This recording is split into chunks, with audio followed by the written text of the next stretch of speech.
In honor of Juneteenth, I want to talk about raising anti-racist kids. As parents, we all want to raise good humans. Part of raising good human beings is navigating difficult subjects, such as racism and violence against people of color in America. Talking about racism may make many of us uncomfortable, but we can't solve a problem if we can't talk about it. Racism thrives in silence. Our children need to hear from us what we know to be right and what we know to be wrong. Here are some steps that parents can take to help children fight racist practices and stand up for every person's right to be treated fairly. First, educate yourself about how to advocate effectively for others, as well as how to talk about race and racism with children. Second, talk about fairness.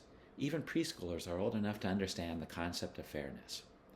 Racism is a system of unfairness in which BIPOC, Black and Indigenous people of color, are treated worse than white people.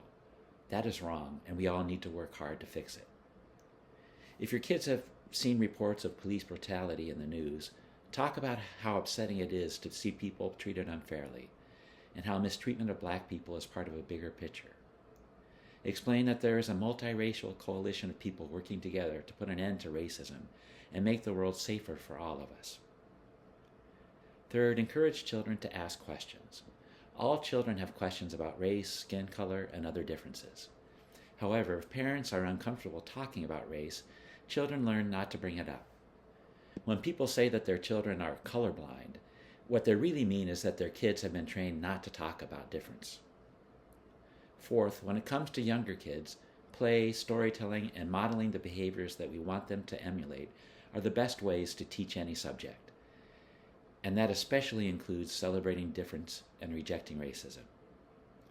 Fifth, as kids grow, hearing stories that reveal a wide range of perspectives and seeing their parents and caregivers walk the talk continue to be the best teaching tools. As parents, we should also engage our elementary school-age children in regular conversations about racial discrimination. Sixth, teenagers tend to be acutely aware of injustice in their schools, their social circles, and their world. At this age, they want parents to offer guidance on how to be active allies for causes they believe in, and they need resources to help them navigate the challenge of racism as independent, critical thinkers. Seventh, form friendships and relationships with diverse populations and encourage your children to do the same. Eighth, build a library. Read books together about racism and protest.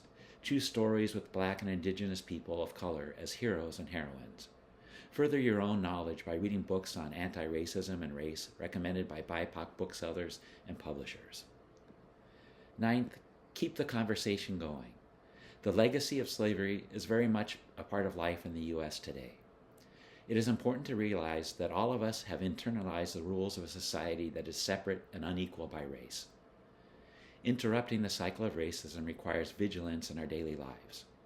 We need to be on the lookout for ways that we perpetuate the bias embedded in American culture.